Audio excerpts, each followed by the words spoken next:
My name is Monica Kumar. Balancing this economic impact of COVID-19 and at the same time driving business transformation and innovation is a tough act. For many businesses, and in some cases for entire industries, this is a do or die phase. Staying alive could mean not just cost cutting, but reinvestment, consolidation, automation, reallocation of resources, and on and on and on. And for some, this pandemic becomes a forcing function to consider pushing further innovation, but at the same time, looking at regulations and compliance.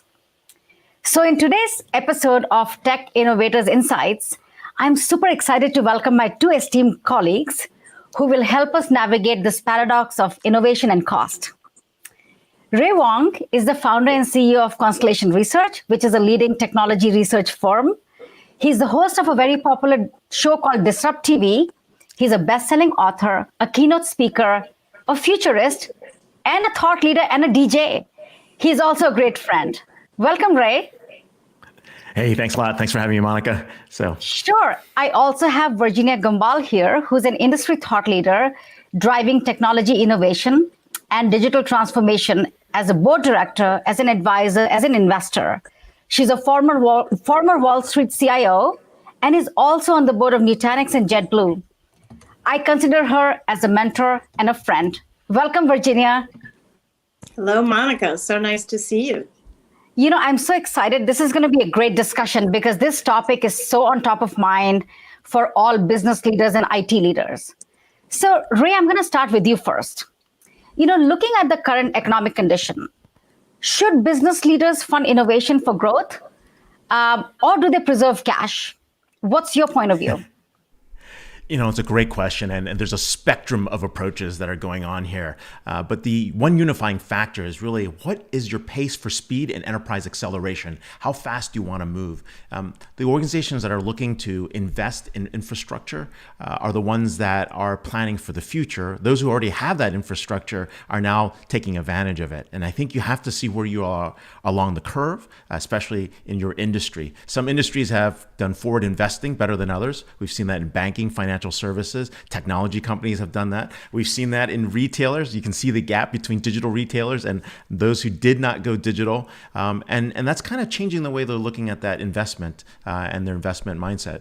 We've seen this also in education. Higher education is one that was not necessarily prepared for this, but those that are actually making that infrastructure change are actually doing much better as they're being prepared for what happens with hybrid types of classroom situations. So I think it's really important to think about where you are in the industry and how fast you want to move. But then when you are moving, we do see a couple things happen. People are shifting to hybrid cloud at all levels. They're optimizing their existing investments. They're trying to reduce complexity wherever they can. And there's a good amount of automation that's going on as they're modernizing their infrastructure. These have been some of the things that we keep seeing consistently for those that actually are investing in that infrastructure. Yeah, we've been hearing so much about digital transformation, obviously, for years, right? It was a buzzword and it was like a kitchen sink for lots of different types of initiatives. It has become very clear, though, in the last year during the pandemic, that organizations have accelerated the pace of digital transformation initiatives. And so, Virginia, I'd love to get your perspective on, how should companies balance this spending for innovation to drive this transformation? Again, with the spend. So the innovation through digital transformation, but also the spend. Well, Monica, I think actually it's a perfect question following on the heels of what you asked Ray, and Ray actually raised a couple of things. To me, there are two things that are very important here, is the type of leader that you have, and are they bold thinkers? Are they forward leaning? What is their risk appetite? The industry is critical, obviously, because on the consumer side, we had very difficult issues, right? Companies were struggling with liquidity and trying to capture as much access to capital to hunker down through these days when no revenue was coming in. On the flip side, financial services companies, depending upon which area you are in, if you're in capital markets and you're trading, the volatility made for a very significant Q1 and Q2. And so the role of capital and revenue plays an important part of how we think about this. But I will also say that it is really the leadership of the company and how they begin to think about these various stages that we are managing through the COVID experience and how they want to seize the opportunity. Because in the first phase, when we were hunkering down, there was a desire to capture liquidity as much as possible. But those that were really wise and looking ahead were saying, this is an important time. This is a time when I can reallocate resources, and that's not just dollars, but people.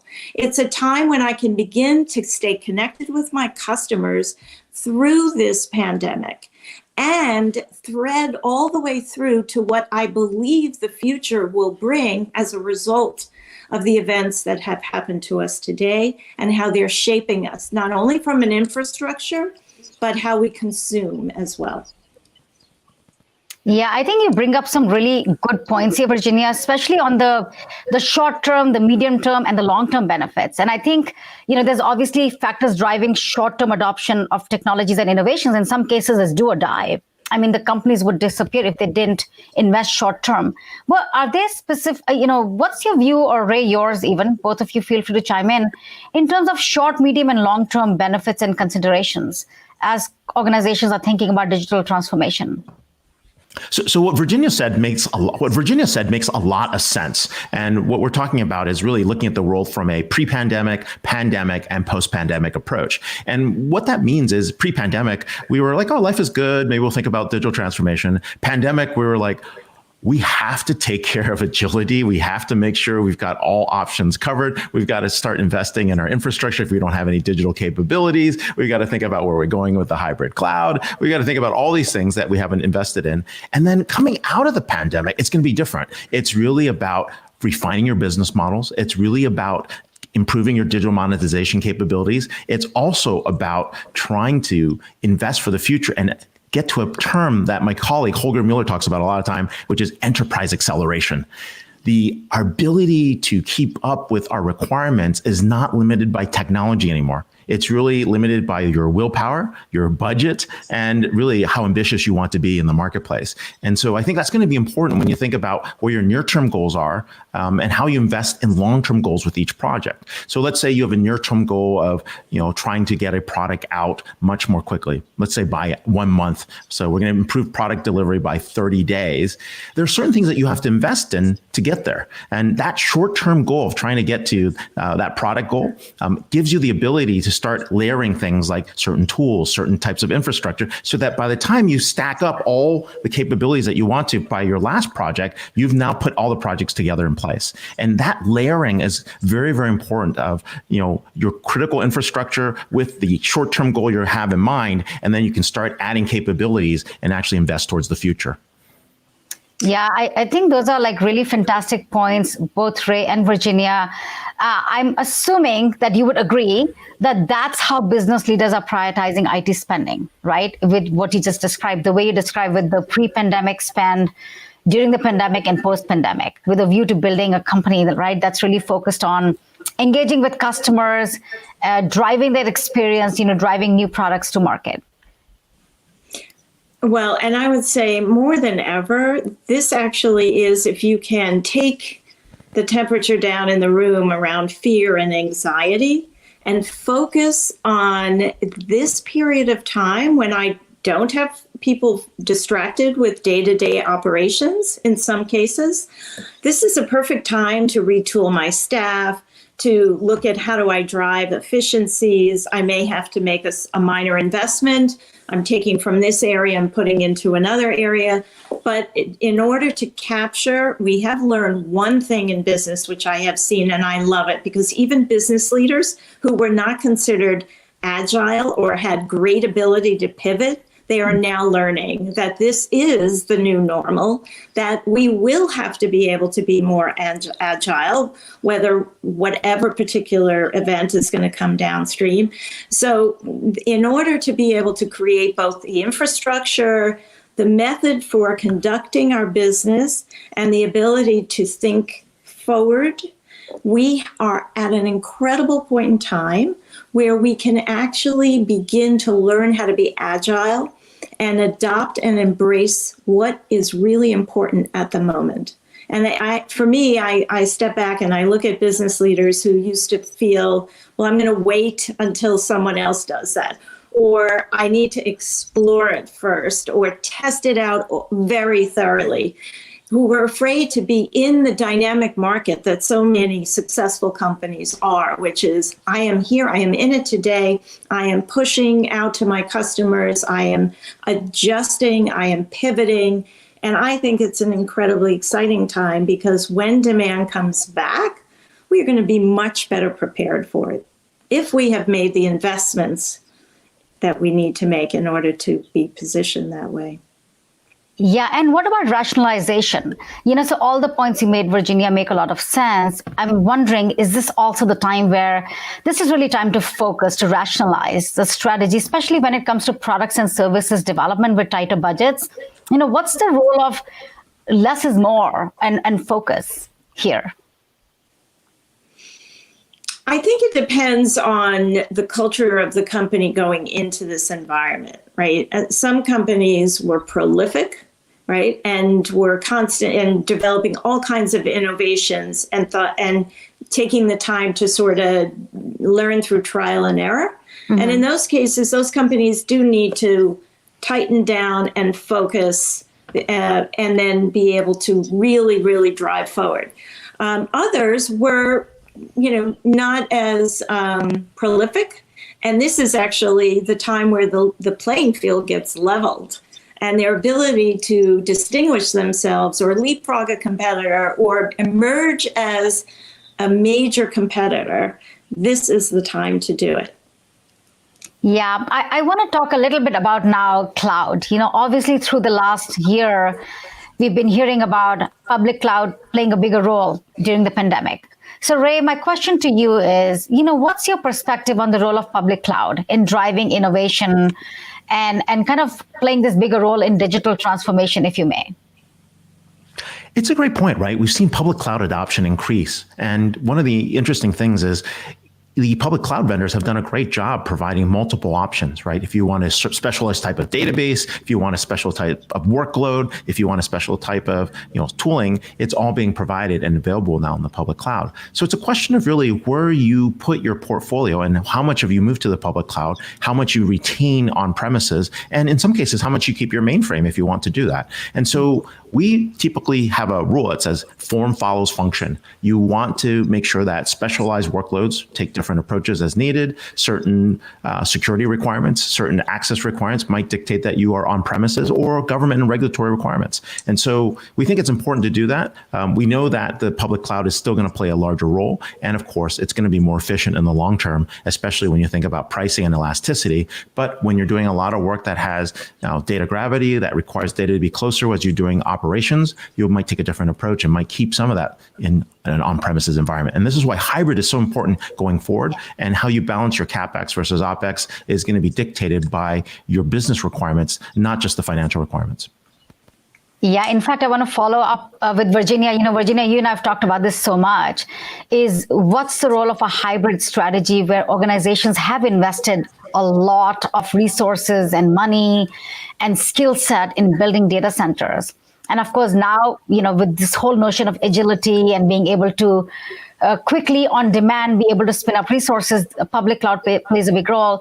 What's your perspective on the notion of hybrid cloud and the role it's going to play in innovation, and at the same time, again, keeping an eye on cost optimization? Well, I am finally happy to say that 3 years later from one of my previous talks, when we talked about hybrid cloud, and hybrid cloud is, sort of a dream in the future, that I love hearing clients now talk about the fact that, well, I'm going to, sort of wrap my legacy systems here that I know I'm not going to invest in, and I'm just going to keep running them in an on-prem, but I want all the benefits and efficiencies of cloud, so I'm going to do an on-prem cloud, and then I need to, test these new innovative products, so I'm going to spin them up in various public clouds, and I'm going to take advantage of these multi-cloud environments based on the qualities and the attributes of each cloud and what it provides, and being able to create this portfolio now of hybrid cloud. And they're really thinking about and starting to move in this direction. It's very exciting. Yeah, I truly believe that hybrid cloud is really a way to navigate this paradox of cost and innovation, in my opinion. Because now businesses and IT teams have a way to figure out which, like as Ray said, which workload to put where. It could be based on the needs of the business to move fast, innovate, quickly spin up resources, and cost may be a moot point. Or they could be driven by, cost, and make sure there are certain workloads and even compliance, by the way, right? That certain workloads stay on premises. So I think it's to me, it's a great technology that it can help customers kind of navigate this paradox. I do want to talk a little bit about compliance and regulations, and either one of you, jump in. What do we think is the impact of public cloud and compliance? I mean, how do businesses still stay compliant and adhere to regulations while navigating this hybrid cloud world? Well, it's interesting because for so long, many companies were feeling that being in the public cloud was a much higher cyber risk. Yep. And it's interesting because if you see any recent cyber attacks for more infrastructure-based software, and it's residing on-prem, we're relying on each individual corporation to be able to eradicate the situation in their own environment. But on the flip side, if you were in public cloud, you could, that provider is going to instantaneously address the issue. And when they do, they address it for the many, not just for the one. So, I think there's going to be an ongoing interesting debate now going forward about how much regulatory and compliance needs to be developed across both on-prem and in public cloud, for sure. Yeah, I'll jump in quickly on the security thing, right? Think about it, like corporations have like 10.2 FTEs focused on cybersecurity, and the cloud vendors have like 1,000. I mean, just that number alone should like scare the crap out of you if you're like thinking like, hey, my security team's great. Yeah, they are actually, but they can't handle the volume that's about to happen. But on the regulatory side, I think what's interesting here is also the fact that the cloud vendors are going to be they're going to be dealing with so much regulation from the EU coming through. And of course, what's happening with some of these FTC antitrust suits. And what's going to happen over time is the cloud vendors, they build the regulation once and they deploy everywhere, right? That's the massive scale. So the cloud vendors are going to more and more take over some of those regulatory requirements on data residency, privacy requirements. Is your data being fair? Is your algo discriminating, right? So all those things are going to be handled probably at that level. And then the checks and balances are going to be there. So that goes back to the power of the cloud. We're going to have the scale of regulatory and compliance sitting there. So. Great point.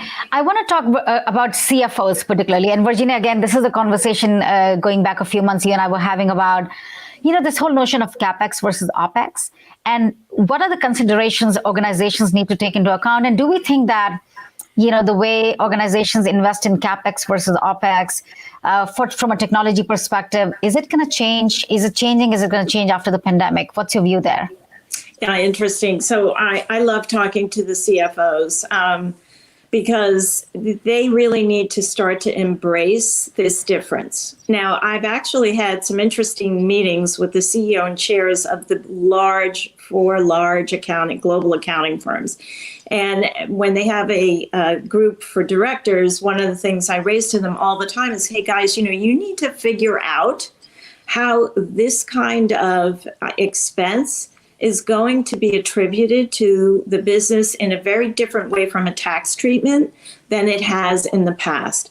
Because the advantages of capex were there for the business, but now we all know that using software as a service or a subscription model is going to be the norm. So there is a lot of discussion going on now in terms of how do you align that as a cost within the business, and how is it going to be treated from a tax point of view. Awesome. I know we can continue. ASC 606. I know there's so much here to talk about and we can go on and on, but I think we're coming up to a time. So let me end with some rapid fire questions to both of you, and whoever wants to go first, you go. So 2020, what's one word that would define 2020 for you?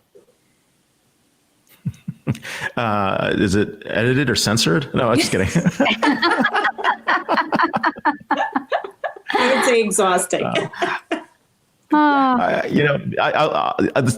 add to exhausting, game changing. It is the companies that come out post pandemic are going to be very, very different, right? I'm thinking about adding, there's a lot of conversations about what the post-pandemic world looks like. And I think that's, if anything, it's game changing. The industries we thought that were going to be there, it's rapid fire, sorry. It's industries that you thought are going to be there are being collapsed into value chains. I'll leave it at that. So you're firing on all cylinders. Both of you amazing. I think for me, it's resilience.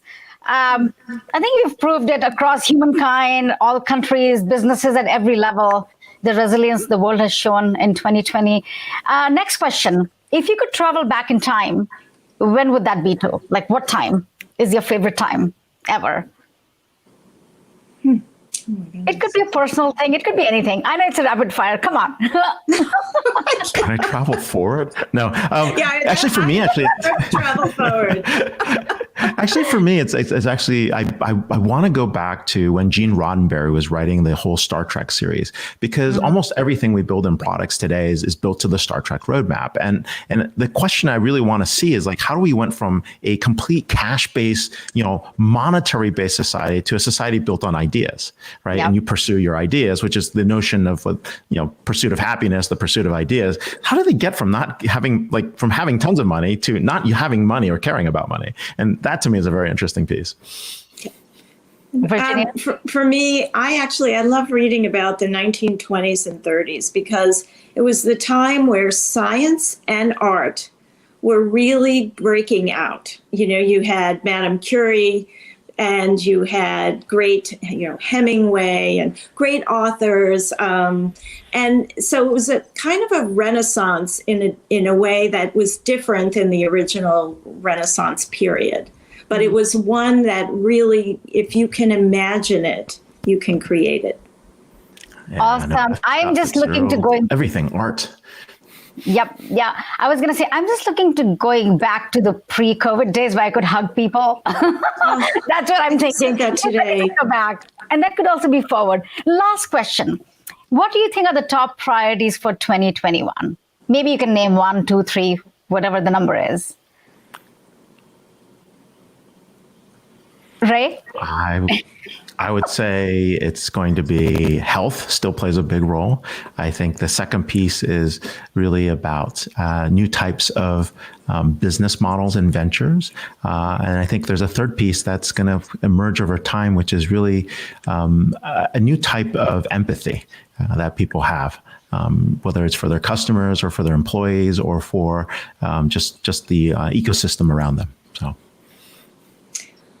Yeah, for me, it's learning how to live life to the fullest when constraints are still around us, and the things that we carry with us that we learned that were really important.